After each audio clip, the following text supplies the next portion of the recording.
Now over 70 years old, some consider the 1947 Roswell Incident one of the most important UFO cases in history. Is there still anything new that can be learned from the case now that most of the first-hand witnesses have passed on? Was Roswell really the start of the U.S. government's truth embargo on the subject of UFOs? Did the U.S. government really recover debris and bodies from a crashed spacecraft north of the town of Roswell? If so, where was the crashed debris moved to, and what did the government learn from it? Why was there a newspaper article released saying the military had captured a flying disc, only to later retract the story? Longtime Roswell investigator and author Tom Carey has been investigating the Roswell incident for over 30 years now. Tom joins me tonight as we look back at what may be one of the most important and compelling events of the 20th century. Well, greetings and welcome, friends and fellow truth seekers. You are listening to Passion for the Paranormal, bringing a passion for the paranormal to you. So excited to be bringing you tonight's episode as we journey back over 70 years to a case that some consider one of the most important cases in UFO history, and that is of the 1947 Roswell Incident.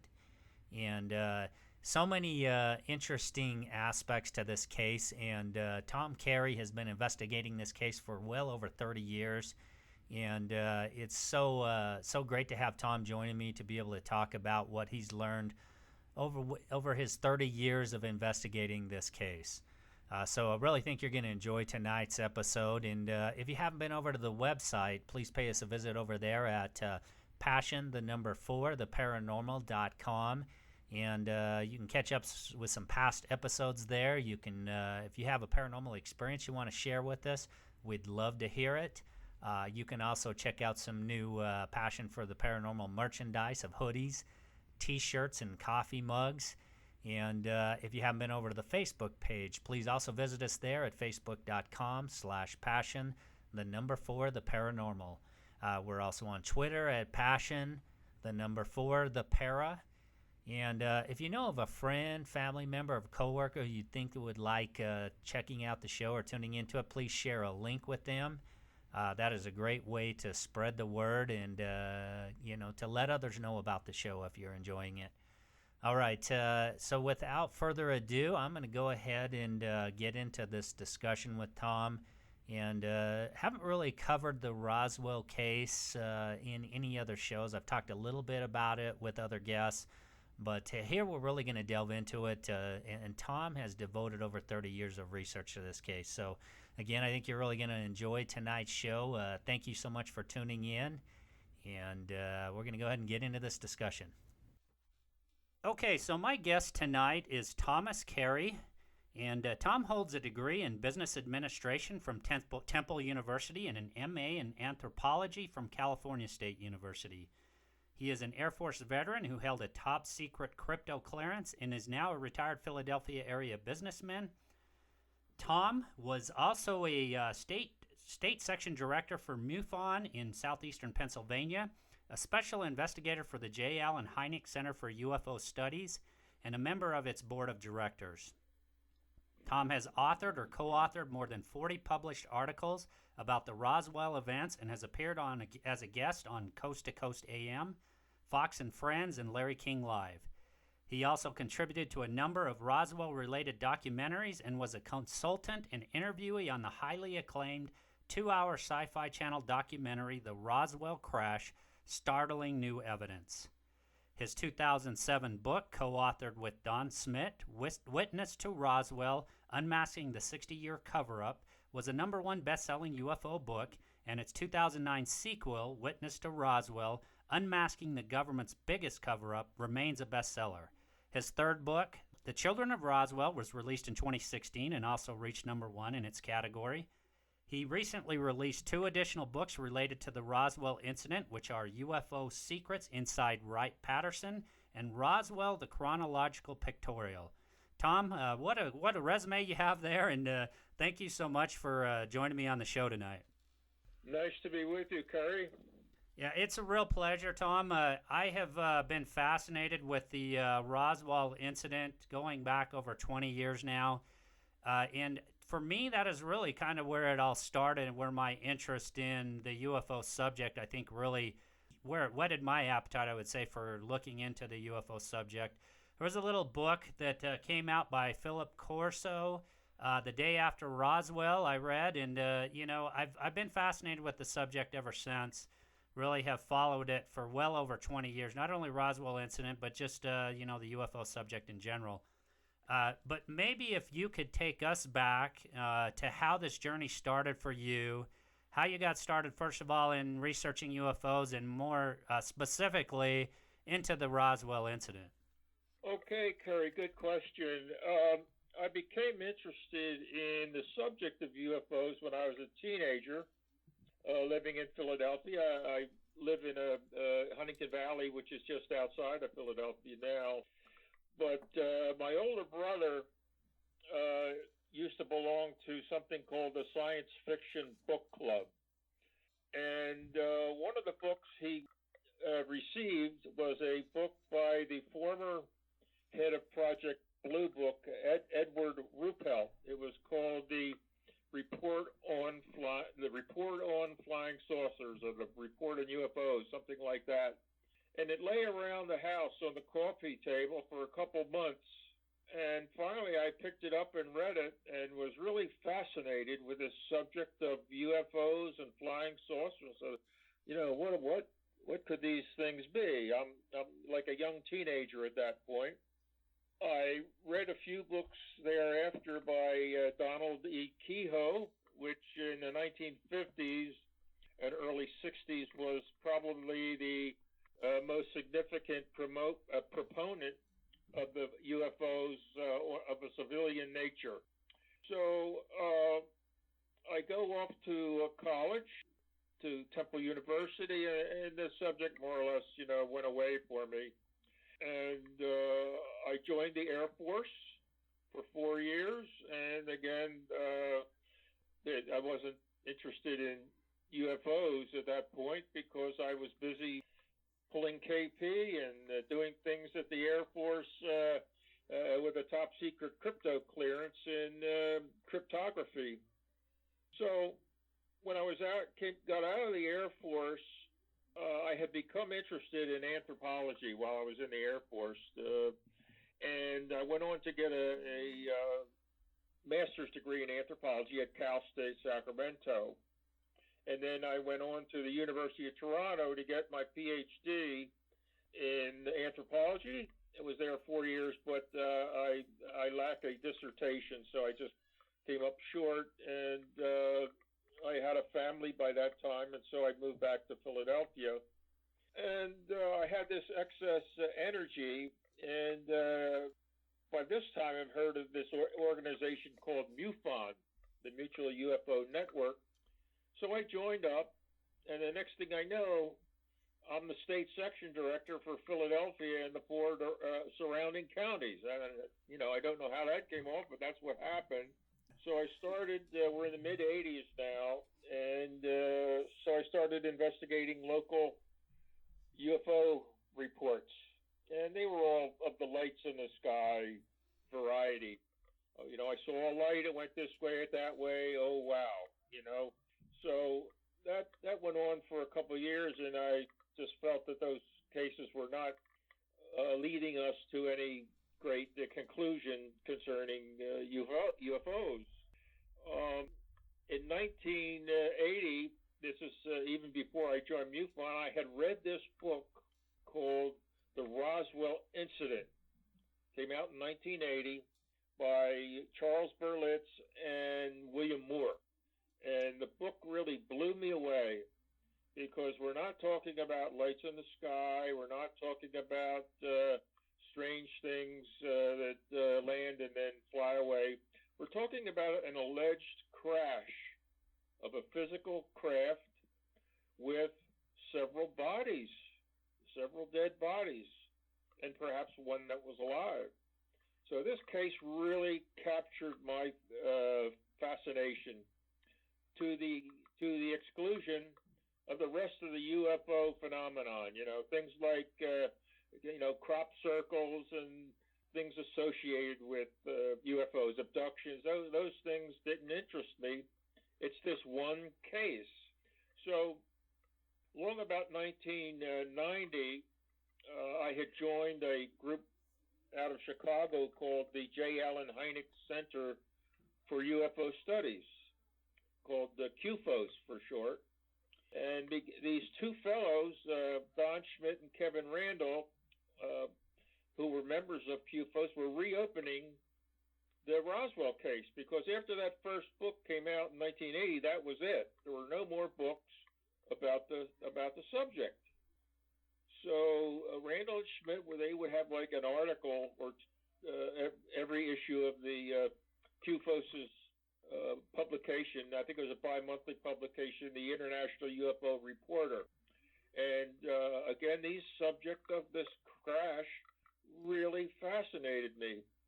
So one aspect of the story was that the crash was allegedly discovered by a group of archaeologists out of the University of Pennsylvania, which is in Philadelphia. So here I was, basically an almost PhD in anthropology, which includes archaeology. So I phoned up Kevin Randall. I said, "What have you guys done about finding these archaeologists from the University of Pennsylvania?" He said, "Oh, well, we interviewed one or two that weren't from the University of Pennsylvania, but it didn't lead anywhere." I said, "Well, let me have a crack at it. I'll go down to the university and see what I can find out."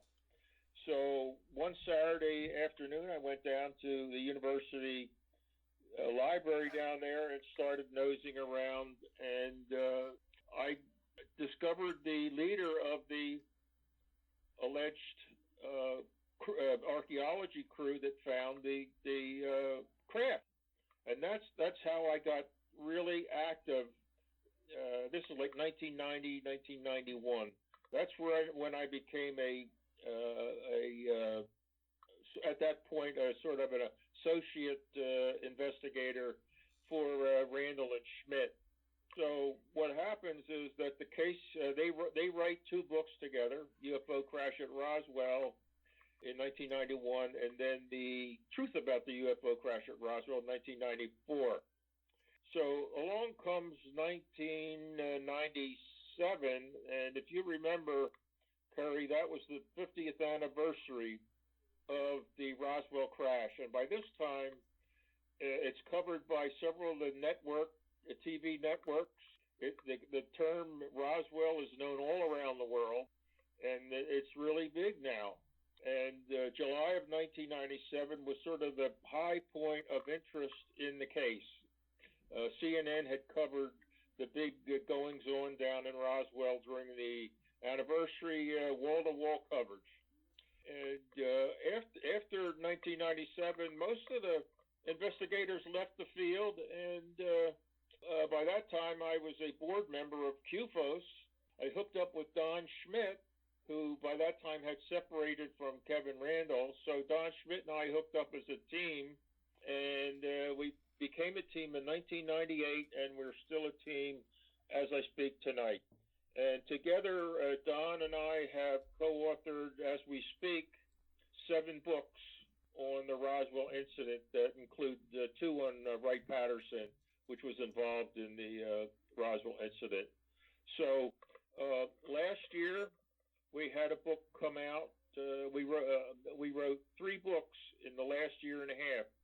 Last year, the UFO Secrets at Wright-Patterson came out. It's a best-selling book in the UFO field. A couple weeks ago, the large coffee table book, Roswell, the Chronological Pictorial. It's got over 400 photo images in it. It's the total timeline of the Roswell crash, from the crash up until the present time, as told in bullet points and illustrated by over 400 photo images, most of which I took.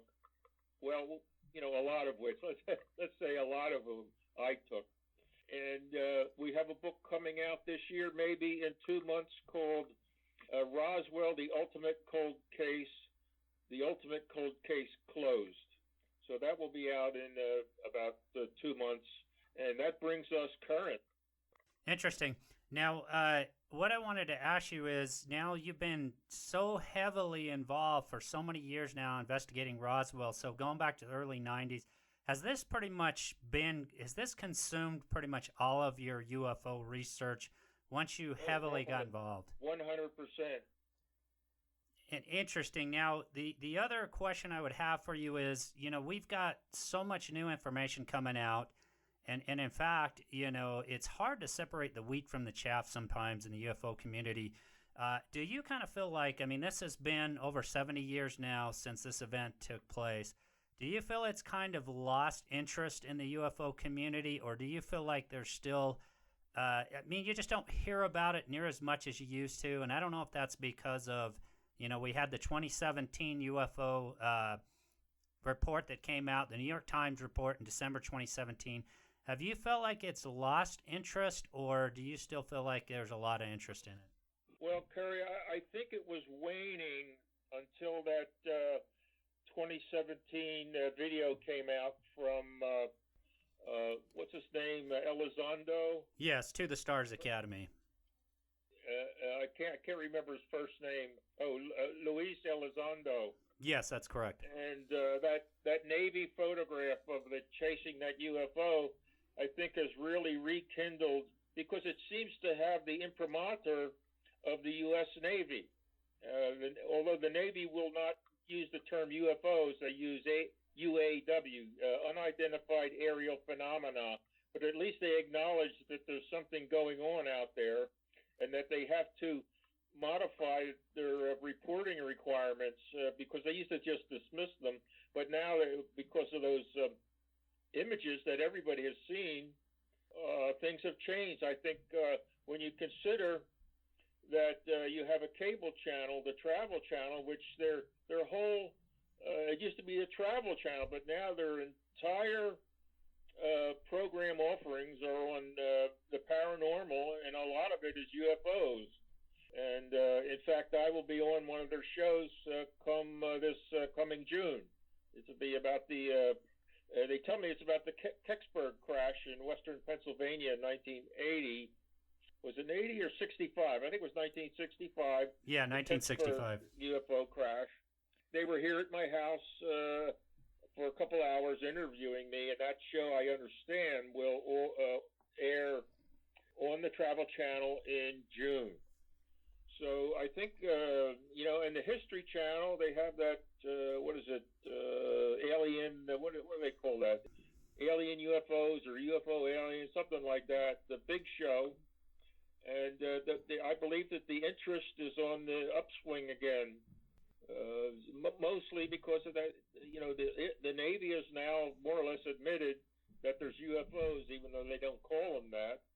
And that video has been shown many times on TV, and a lot of people have seen it.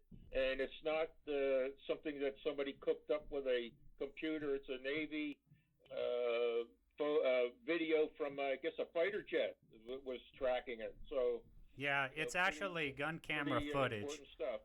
Yeah, it's actually gun camera footage of a F-18 tracking, and I think the original one that came out was the 2004 U.S. Nimitz incident. One was 2004, and the other, I think, was 2014 or 15. One on the West Coast, one on the East Coast. Right. And then the other thing is, in this kind of, I know this is, I don't know if it's too early to ask this question, but I'm just curious, based on all your research, what level of certainty do you have at this point that UFOs crashed in Roswell, and that, similar to what, basically what Stanton Friedman, the conclusion he reached, that UFOs crashed there, and bodies and these craft were recovered. What degree of certainty do you have that UFOs crashed at Roswell and that those craft were recovered by the U.S. military? 100%. The evidence strongly suggests a UFO crash with 5 alien occupants, 4 of which were dead. One was still alive after the crash. occurred during the first week of July, 1947, near the town of Roswell, New Mexico. There's no doubt in my mind that the evidence is too strong for the crash. The Air Force's position is that it was a type of weather balloon. That's absolutely ridiculous. And that they also say that the bodies that people reported seeing, and we have a lot of witnesses to the bodies, their report was that they were dime store mannequins that people saw 10 years later out in the desert when the Air Force was conducting these high altitude test parachute drops in advance of the space program. And they used these dime store mannequins, which we understand from the people involved in that when these dime store mannequins actually hit the Earth, they just flew apart. They just flew apart in all directions, not like a body that would, crash in a vehicle. And it's just as ridiculous as the weather balloon story. But that's the Air Force position today. They say it was not a crash of a V-2 rocket, which they were testing back then. It was not the crash of a top secret aircraft that they might have been testing. None of that. It was not an atomic bomb or anything like that. And if you call up the Air Force today, they don't want to talk about it. But they still stand by this weather balloon. It's a modified weather balloon array called Project Mogul, which is ridiculous. And the dime store mannequins explanation. So how do you mix up 10 years after the event with 1947? They said, well, all those witnesses had something called, they were afflicted with something called time compression. That as you age, your time reference tends to compress. And so when they allegedly saw one of these dime store mannequins in the desert, if they did, in the 1950s, they confused it with the 1940s because of this affliction of time compression. And it only seems to involve pro-Roswell witnesses. Yes, interesting point there. And the other point I want to make is, how has the Air Force, well, I guess it's more of a question, how has the Air Force answered the issue with putting out the press release that a UFO crashed at Roswell, and that was put out in the Roswell, I think a local Roswell paper, and then later retracted. From your research, How did the Air Force answer that? Carey, that's one of the issues that my co-author and I we agree on most everything except that issue. The newspaper, the Roswell Daily Record, on July the 8th, 1947.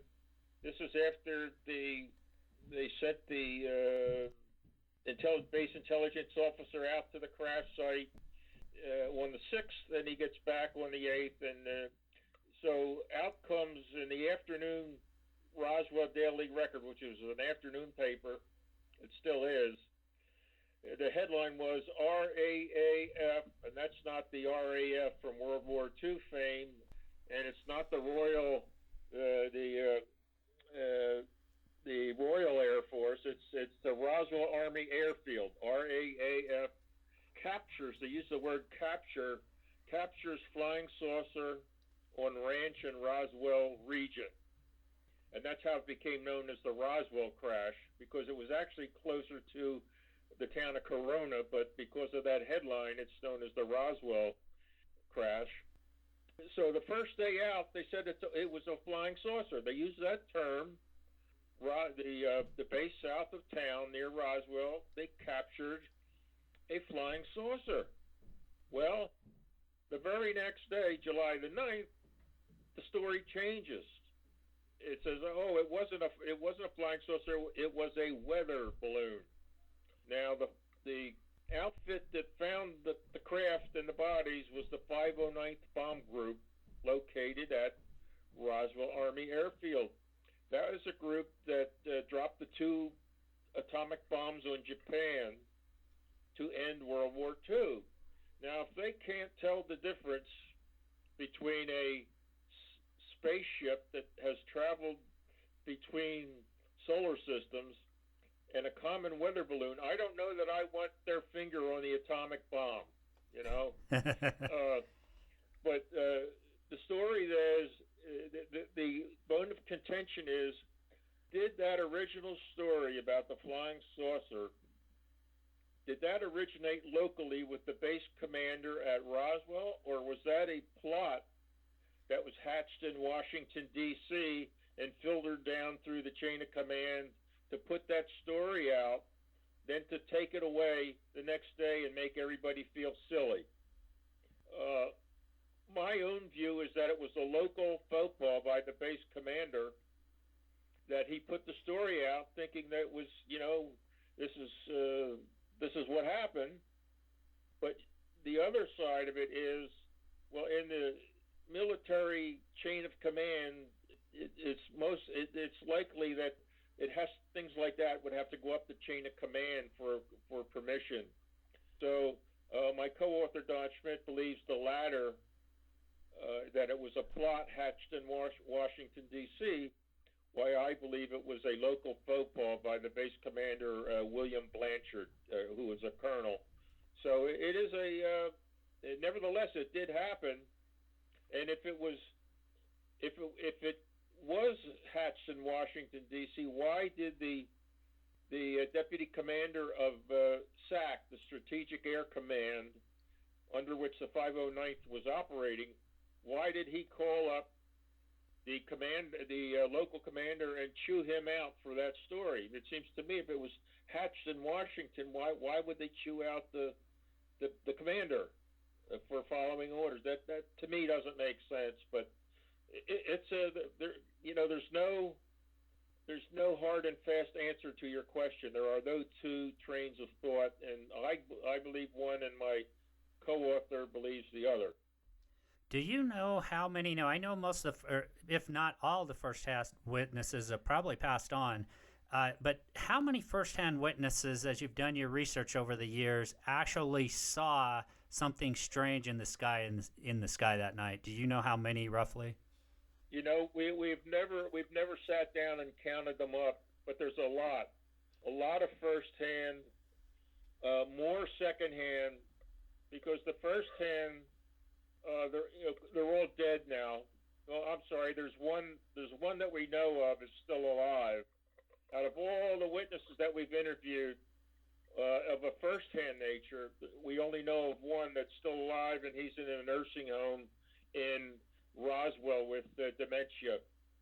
So essentially, there may be some out there that we never, didn't know of, didn't contact, and we don't know that they may still be alive because we don't know of them. But of the first hand, there are. All I can tell you is that there are a lot. We have more than, when you add our first and second hand witnesses together, there's over 600. We have over 600. Wow. So that's a pretty staggering total. And let me tell you, Carey, not one of them points to a balloon explanation for the case. Not one out of 600, roughly 600 first and second hand witnesses. Yeah, you mentioned in the, I just kind of gleaned over the new book, and you reference a lot of UFO sightings that happened leading up to the Roswell incident, and a lot of them, Los Alamos is one of them. What do you think the interest was in that area with Los Alamos and Roswell Army Airfield? The Roswell incident occurred roughly 2 weeks after the Kenneth Arnold sighting, which was sort of the kickoff for the modern age of UFOs. The Arnold sighting was June 24th, 1947. Near Mount Rainier in Washington State. And all of a sudden, everybody started seeing these things in the sky. And lo and behold, 2 weeks later, you have the Roswell incident. And it was a 2-day story. And the weather balloon account killed the story right there. and it lay dormant for the next 31 years. But the question is why, if I understand you right, Carey, you're asking why all of a sudden would the UFOs be heading towards the United States or the planet Earth? And we don't know. All we can do is speculate that maybe with the arrival of the atomic bombs detonations, maybe that set off something. We don't know. But all of a sudden, all these UFOs started appearing, and some of them are still unexplained. They had even before the Kenneth Arnold sighting, they had that Maury Island case a couple weeks before Kenneth Arnold, and I think they ultimately called that a hoax. But nevertheless, it was an interesting case. There was no precedent for it. And then you had the Kenneth Arnold case. So Roswell happened right in that time frame. At that point, you might say that the cover-up began when they covered up the Roswell case, because the military was totally baffled as to what was going on. These things in the sky that seemed to outperform our most advanced jet aircraft. Which couldn't keep up with them, and they made these right-angle turns and stuff like that. So then along comes Roswell, and first they say it's a flying saucer, then they say, oh, it's a weather balloon. And the story was killed at that point in the press, but you had all these first-hand witnesses that knew better, and they used very, in some cases, brutal tactics to silence the civilian people who were at the crash scene, because the ranchers got there first. The Corona ranchers and the ranchers outside of Roswell, they got to the crash site before the military, and they had to be dealt with to keep them silent. And they were offered death threats if they spoke about it, that they would be killed and their families would be killed. It killed the story because the press was no longer interested in it, and the military, of course, you give an order and you say yes, sir. And so in the military, they said, "What you think happened? What you think happened out there didn't happen." And if you want to read about it, you can read about it in Leavenworth Prison. So that was the threat to the military. So the story died for 31 years before a fellow by the name of Jesse Marcel, who was the base intelligence officer back in 1947 that Colonel Blanchard sent out to investigate the wreckage that the rancher Mac Brazel had brought into town. He broke his silence. He was dying of emphysema, and he was a ham operator.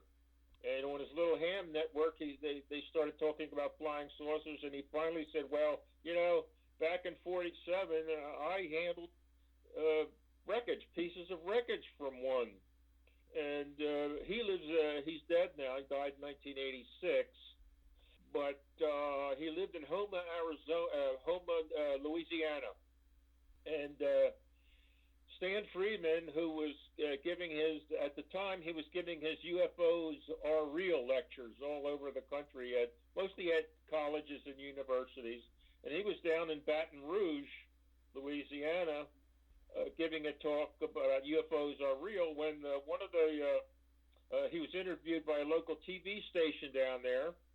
And after the interview, the producer said, well, there's a guy lives not too far from here named Jesse Marcel. He says he handled pieces of a flying saucer back in 1947, one that crashed in New Mexico.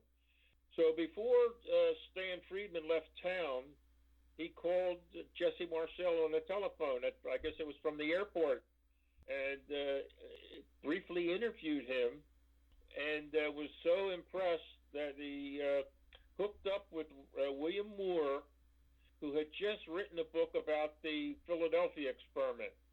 It was, if you remember that, it was about a U.S. destroyer during World War II that in the Philadelphia Navy Yard, they did some experiment on it to make it disappear. Well, William Moore had a best-selling book about that, so he hooked up with William Moore, and they thus began the civilian investigation of the Roswell Incident. And their first book, that was 1978. That was 1978. They hooked up. And 2 years later, 1980, their first book, the first Roswell book, came out called The Roswell Incident. Well, the authors are listed as William Moore and Charles Berlitz, the language guy. Well, they didn't.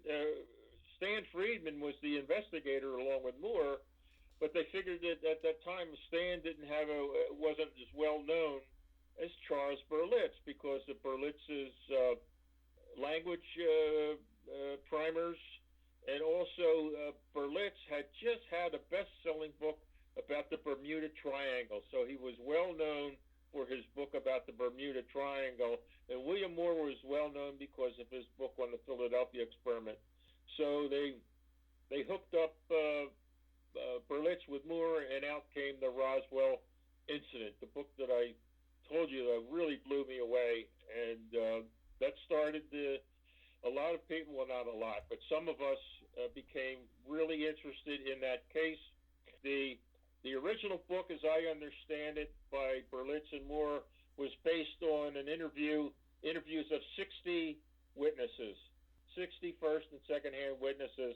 You compare that with the witnesses that Don Schmitt and I have put on the record, which is 600, and you can see how far we have gotten, because after the 50th anniversary, I guess a lot of the investigators figure, well, there's not much more to learn. Well, we sort of proved that wrong.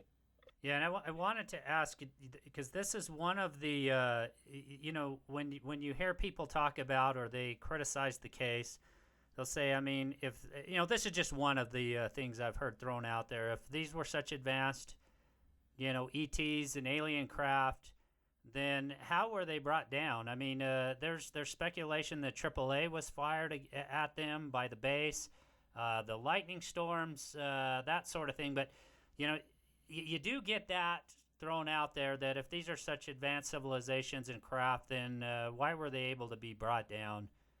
That's my first question. The second question is, was there more than one craft? I understand we get this question all the time. How can an advanced civilization who constructs let's call it a flying saucer that could travel between the stars, how can it come to Earth and crash? That's kind of what I'm getting at. This is a devil's advocate kind of thing, because you hear that thrown out there, and they throw it out there. But here's the thing, Carey. Anything that's manufactured, any metal, any amalgam, every one of them has a tensile strength beyond which, if it's exceeded, it will come apart. Well, obviously, the flying saucer that crashed actually blew up in the air. It exploded, and it came apart, and whatever we believe that was struck by a bolt of lightning that exceeded the tensile strength of the outer shell of the craft, and that's why it came apart. Because in July in New Mexico, it's their monsoon season, and I've been down there during that. Boy, you cannot believe the lightning storms they have. They are brutal, and it was either an internal explosion of the craft itself, or a lightning strike by one of those humongous bolts of lightning, and it caused the ship, that whatever it was constructed of, and we think it was mostly titanium, it exceeded the ship's tensile strength, and it came apart. Now, do you believe there was more than one crash, as some of the researchers have suggested? No, that's one of the early. Early on, here's how that came about.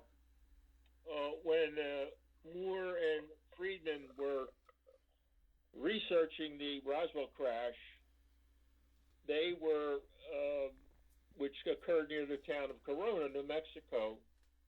They were not aware of any site near there that might might have had bodies. The only story at that time, we're talking about the 1978 to 1980 time frame, the only story they had at that time involving alleged little bodies that might have crashed with a UFO was the so-called Barnett story, and occurred on the plains of San Agustin near Socorro, New Mexico. And Barnett was a agricultural, agricultural engineer. He worked for the U.S. government, and he did a lot of field work on drainage and things like that out in the desert. And he said that one day he was driving back from a town in western New Mexico called Daddle back to Socorro, and I've been out there. It's very flat. You can see for miles. And he said that his eye was caught by a flash of light glinting off of the sun glinting off of a piece of something out there in the desert. And he went out there, and I've been there. And he said it was a crashed flying saucer, and there were little bodies around. And so Socorro, or the plains of San Agustin, where Barnett located allegedly this crashed UFO with little bodies, was about 150 miles west of the crash site near the town of Corona that everybody agreed was involved in the Roswell incident. So they just amalgamated the alleged Socorro crash with on the plains of San Agustin with the crash near Corona, and that's what they went to press with in the Roswell incident, and there's your two disc story. Well, we investigated the Socorro, and then that's how I got involved in it. We were looking at the Socorro part of it, and it turns out that Barnett did not start telling his story about the crash, and he apparently told his boss, a fellow by the name of Fleck Danley, right after he got back to the office. I mean, after he's out there, he discovers the flying saucer. He's kicked off the area by the military. He goes back to the office, and he tells his boss, Fleck Danley, about it. And Fleck Danley says, "You're crazy." Well, this occurred in 1950. This conversation occurred in 1950, and somehow the Moore and Friedman brought it into the 1947 story. Maybe they didn't know about when Barnett was telling it, but it was really in 1950 that this Socorro thing took place on the plains of San Agustin. So that's how they came up with this. Two discs crashed in the air. One came down near Corona, and the other came down on the plains of San Agustin. It never happened. It never happened, at least in 1947. If it did happen in Socorro or the plains of San Agustin, it would have been 1950, or 3 years after the Roswell incident. And that's how that came about. Interesting. And I wanted to, you've done all this research on the case. What have you been able to glean from your research about recovery of the craft and where it may have been transported to? Well, we know for a fact that all of the wreckage and the bodies first came to the base 7 miles south of Roswell Army Airfield, later known as Walker Air Force Base, and today known as the Roswell Industrial Air Center. And that it was all there was a hangar there called Hangar P as in Paul 3. It's now known as Building 84. It's still there. I've been inside. I did an interview with Larry King inside there one summer day, and it's still there. So all of the wreckage and the bodies initially went there. Ultimately, we're talking about 1947, it went to Wright Field. It was called Wright Field, which later became Wright-Patterson Air Force Base in Dayton, Ohio. That's where it all went. And we believe in the early 1980s from someone who worked in the Foreign Technology Division there, which is where all of this stuff would have gone. He said that it was then transferred to Area 51 in Nevada in the early 80s. And where it is today, I can tell you that it's in so-called private hands. Now, by private hands, we're talking about Lockheed Martin, Rand Corporation, the Bigelow outfit in Nevada. That's where all that stuff we believe is today. And on his deathbed, a commander of the Foreign Technology Division at Wright-Patterson, his name was George Weinbrenner, Colonel George Weinbrenner, on his deathbed said that the 5 alien bodies from Roswell were in Utah, at a location in Utah, and that would be Dugway. They're at Dugway in Utah, the bodies. But all of the actual wreckage, they're in private hands. We know who holds the key. I won't give you his name, but we know who holds the key. And we're talking Rand Corporation, Lockheed Martin, Bigelow, maybe Oak Ridge, Tennessee, maybe, not sure. But that's where it is as we speak. Interesting, and I know I mentioned as we were getting started here, deceased and retired Army Colonel Philip Corso, who came out with the book Day After Roswell. And in the book, he talked about how a lot of the materials that were recovered from Roswell were farmed out to local industry for reverse engineering. I'm curious if you, in any of your research, whether you've uncovered any information about whether any of that took place. Well, if you're asking about back engineering, it started a year after the crash in 1948. A lot of the wreckage consisted of this, what we call memory metal. It's a metal that you can deform in any way you can. You can take a sledgehammer to it. You can wad it up in your hand. It feels like you have nothing in your hand. And you open your hand, and it'll just unfurl itself without a crease. You can't cut it, burn it, scratch it, or do anything to it. So the Air Force at Wright Field, later Wright-Patterson, was very interested in this particular metal that apparently covered the outer shell of this flying saucer, and there was a lot of it. So they sent a project to the Battelle Memorial Institute in Columbus, Ohio, right down the road from Dayton, to try to first find out what this stuff was made of, and then to try to back engineer it. And they did that. They did all kinds of tests, and ultimately in 1962, they unveiled something that they called, and you can buy this. You can go on the internet, type in the word nitinol. That's the letter N as in Nancy, the letter I, the letter T as in Tom, the letter I, the letter N as in Nancy, O-L. Nitinol. Type that into your browser and see what comes up. And that's our best attempt at back engineering the memory metal. It's not as good as the original because the original was indestructible, except when it had exceeded its tensile strength or when a lightning bolt struck it. But it's used in the space program. It's used sometimes, if you have eyeglasses where you have the frames you can bend them in all shapes and they won't break. That's nitinol. But that comes from Roswell. Now there are other things that what's his name?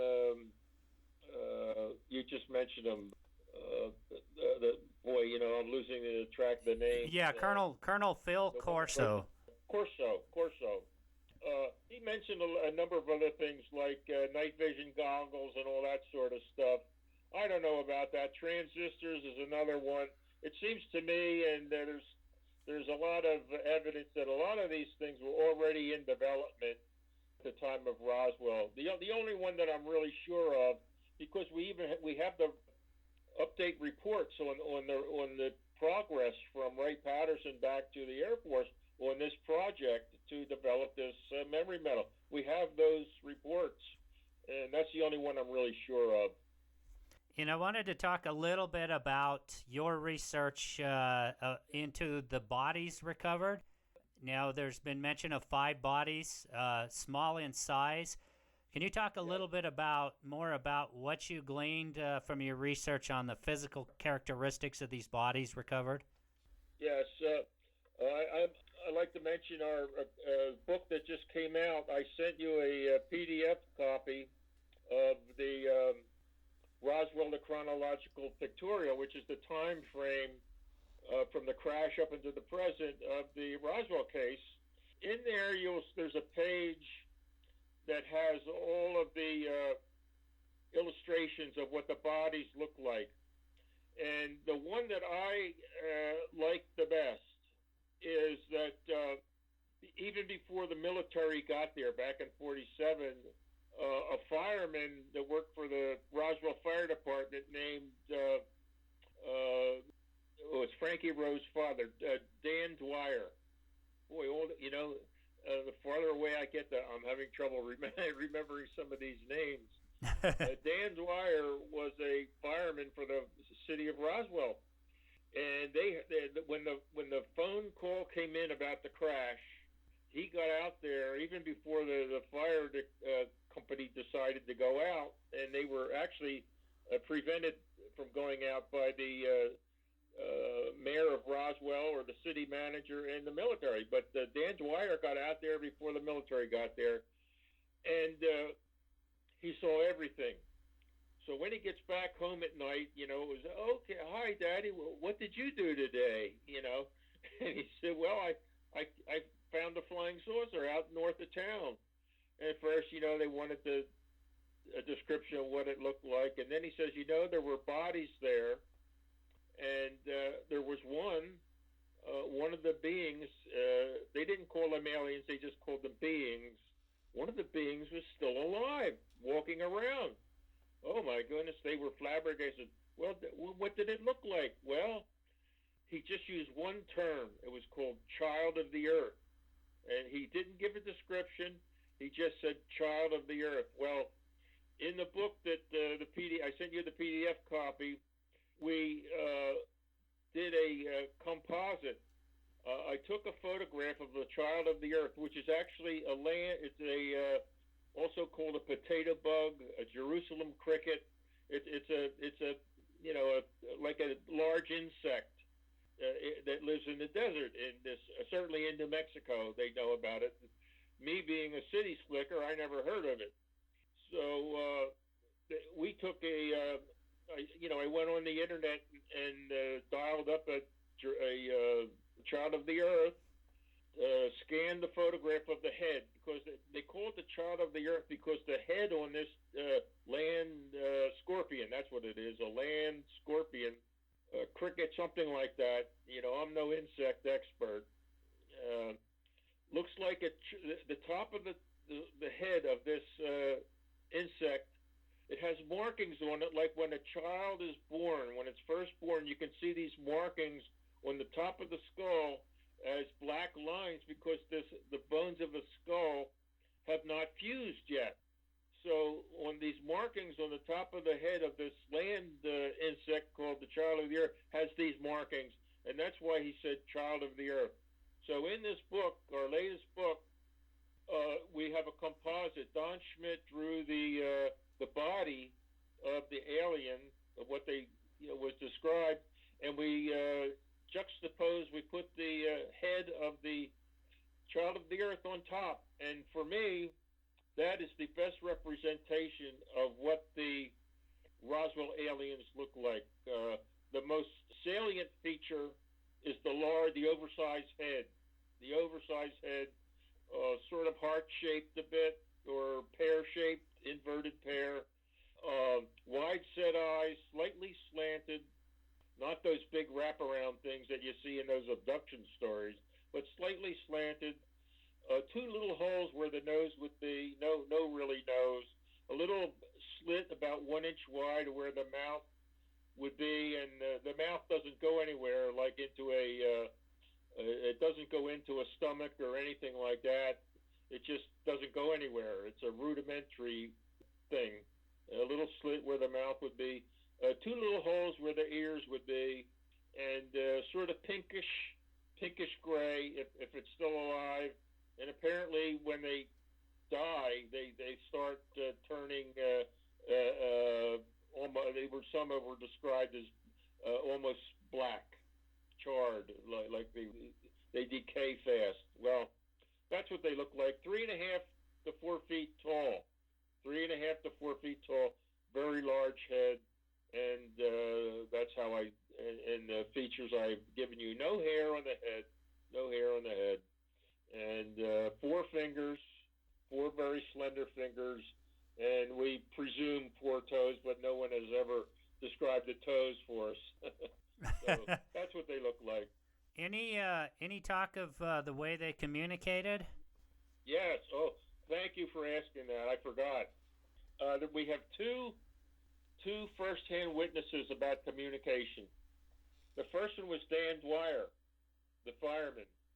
And after he said "Child of the Earth," they said, "Well, did you talk? Did it talk to you? Did you talk to it?" He said, "Yes, we talked to one another. We communicated, but not like I'm talking now, by moving our mouth and having words come out. We talked to one another in our heads, like extrasensory, ESP." He said, "We talked to one another in our heads."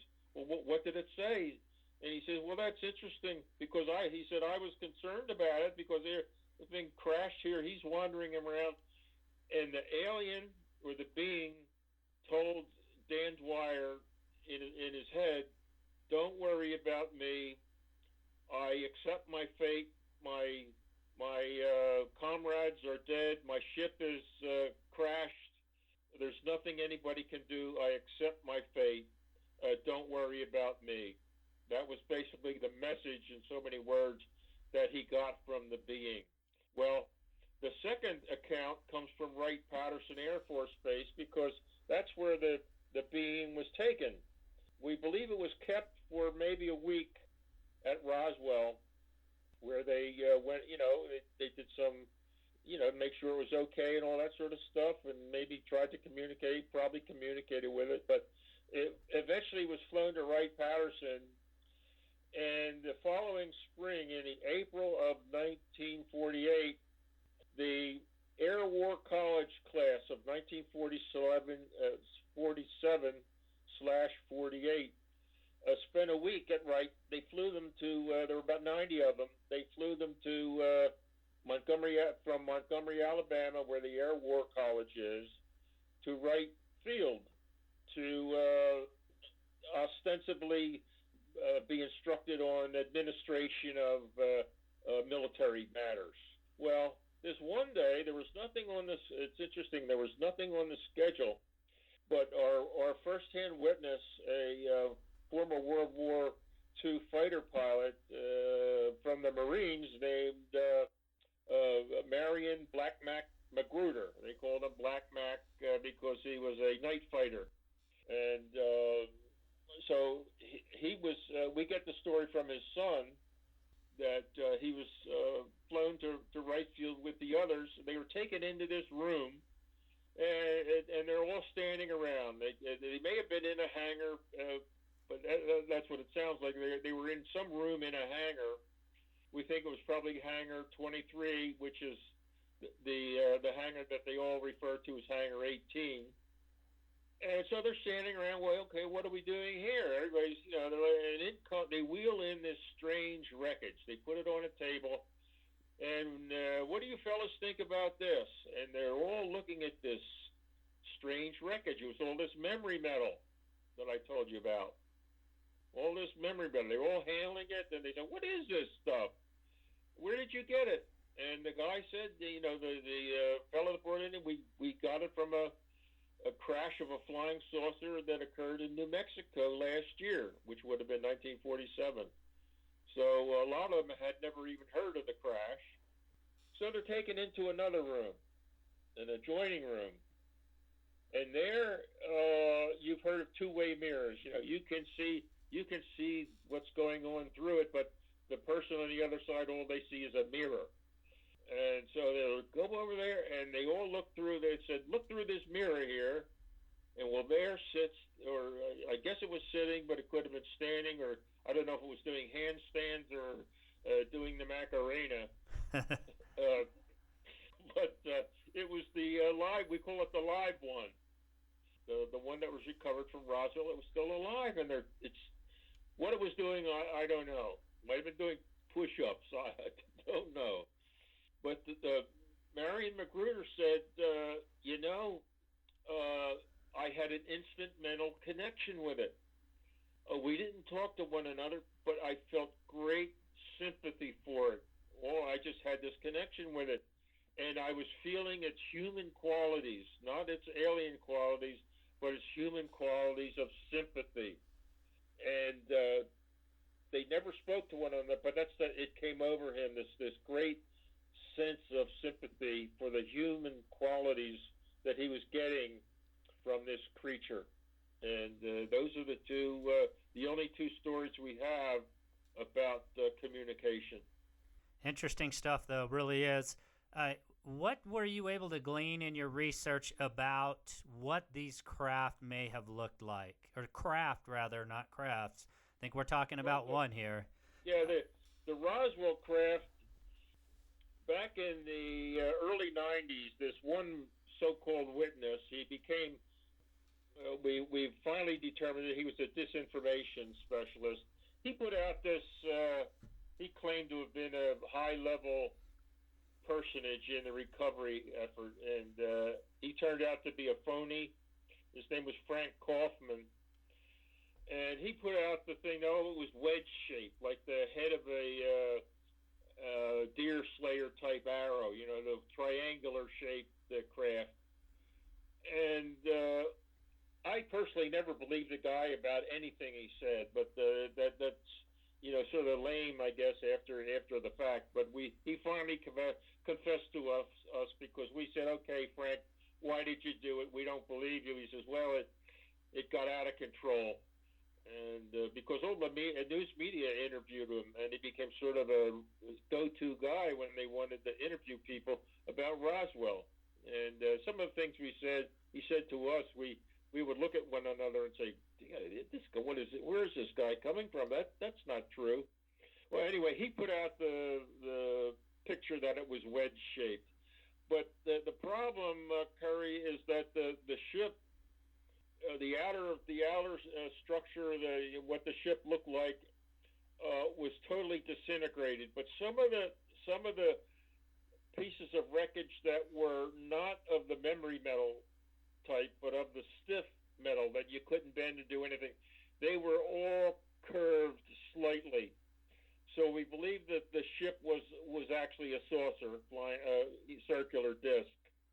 The inner cabin withstood the blast, the explosion, and came to rest 35 miles further east from the debris field where all the memory metal was.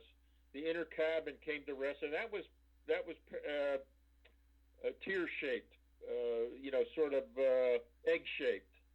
And that was the inner cabin or some sort of escape pod, we don't know which, but that was intact. But we believe that the outer shell was, in fact, a disc-shaped. Interesting. And are you still actively investigating at this point, or are you pretty much gathered what you feel like you're going to gather in terms of facts? And well, here's the thing, Carey, is that all of the first-hand witnesses that we know of are gone. And sure. We have, in the 30 years that I've been on the case and my co-author's been on the case, we have really constructed the framework of the story. And all of the witnesses that we have interviewed, they all fit within that framework. So we don't know how anything different anybody would have to say. But occasionally we do have new information come to us, which we will investigate, which we are doing. But our next book that comes out in 2 months is called Roswell: The Ultimate Cold Case Closed. So we have basically in the process of withdrawing from the case because there's if we get a lead or if we have time on our hands to chase down a couple of names, we'll do it. But the main activity is done because all the witnesses, even the children, are dying now. Of the first-hand witnesses, even their children now are passing on. So, but here's the other thing. I'll leave you with this. The one thing that we're missing is a piece of physical evidence. A piece of physical evidence. And by that I mean either a piece of that, the stiff part that you can't, the outer shell, or that memory metal. We're really hoping for a piece of memory metal because you don't have to send that away to the analysis people and have everybody forget about it. You can hold that up in front of a TV camera and say, look at this. You can put it through its paces, and we still don't have anything like that. And that's what we're hoping for. We know there are pieces out there. Certainly, all of the military guys that cleaned up the crash site, some of them we know put little pieces in their pockets, for sure. And the civilians that got there first, well, that's what they do when they go to the crash sites, is they would take souvenirs. So we know that there are a few pieces at least out there. We're hoping at least one of them comes forward with one of those pieces of memory metal. So that's what we're missing to really put the final nail in this coffin. Interesting. So when do you project the last book here in the series will come out? Well, the final book is Roswell, The Ultimate Cold Case Closed, and that will be out in about 2 months. The book that's currently out, that came out a couple of weeks ago, is the Chronological Pictorial, which the people who have read it, who have it, there's nothing like it.